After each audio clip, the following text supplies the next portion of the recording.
शरणागत ले लिया तो बात गुरु की एक नहीं मानी, गुरु मान लिया, गुरु की बात नहीं मानी, छली कपटी स्वभाव, प्रमादी स्वभाव, विषयी स्वभाव, इसी का परिवर्तन करने के लिए तो गुरुदेव का आश्रय लिया। लय उपदेश, दीक्षा ले ली। किसने कहा था कि एक नया अपराध तुम ऐसा महाअपराध करो जो तुम्हारी सदगति होने ही न दे? गुरुदेव का वर्ण करके मनमानी आचरण करना, उनकी बताई हुई उपासना पद्धति के विरुद्ध आचरण करना, ये गुरुद्रोह कहलाता है। और विश्व में सबसे बड़ा भयंकर वज्र के समान ये गुरुद्रोह है। इससे नष्ट ही हो जाता है, नष्ट हो जाता है, नष्ट ही हो जाता है, कोई दूसरा उपाय नहीं। हाँ, पुनः गुरुदेव कृपा करें और हमें संभाल ले तो बात बन जाए। नहीं, ये भगवान भी क्षमा नहीं कर सकते।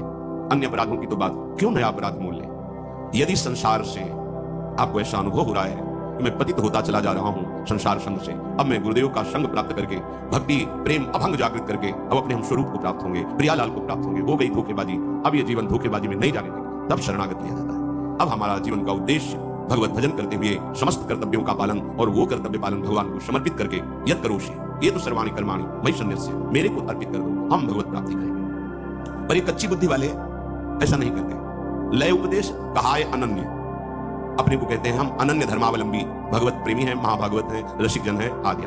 पर समझो, बोले एक अनहाय अनर्पित, नहाय माने तो स्नान करना, अनहाय माने बिना स्नान के, बिना स्नान के वो बेड टी पी रहे या कुछ खान पान, या स्नान किया सीधे भोजन, हमें कुछ चाहिए खाना। अनर्पित, तुम अब वैष्णव हो गए हो, तुम्हारा गुरु प्रदत्त नया जन्म हुआ है, पूर्व के सारे कर्म संस्कार बंधन नष्ट करने के लिए ये शरणागति हुई है, जो तुम्हें दुख सुख में फंसाते हुए बहुत से जन्म बर्बाद कर दिए। अब उन्हीं कर्मों को गुरुदेव की कृपा दृष्टि नष्ट करेगी। शरणागति होते ही कटे कर्म बंधन संसारी। अगर हृदय से शरणागत है, अब चिंता करने की जरूरत नहीं है। जो तुम्हें बार बार संसार में पराजय, शोक, चिंता, दुख या दुखद भाव अंदर है, ऊपर से सुख दिखाई दे रहा है, दुख यो नया, इसके भोगने से दुख ही प्रकट होगा, ऐसा सुख बार बार फंसाए है, उसको नष्ट कर देती है शरणागति। कटे कर्म बंधन संसारी, सन्मुख होए जीव मोहि जबहि जन्म कोटि अघनाशों तक। कटे कर्म बंधन संसारी, सुख सागर पूरित अति भारी, विधि निषेध श्रृंखला छुड़ावे, निज आलयवन आन बसा।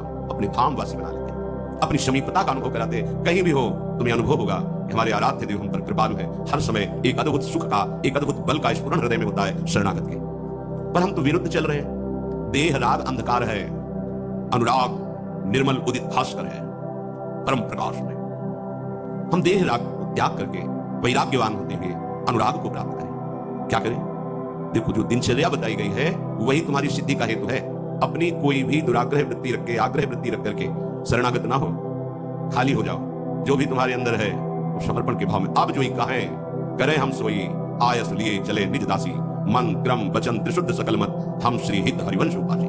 मन से, वचन से, कर्म से, शरीर की चेष्टाओं से शुद्ध, अर्थात जो उपदेश मिला उसके अनुसार चलना, उसके विपरीत चलना अशुद्ध है, उनके अनुकूल चलना शुद्ध है, आदेश है।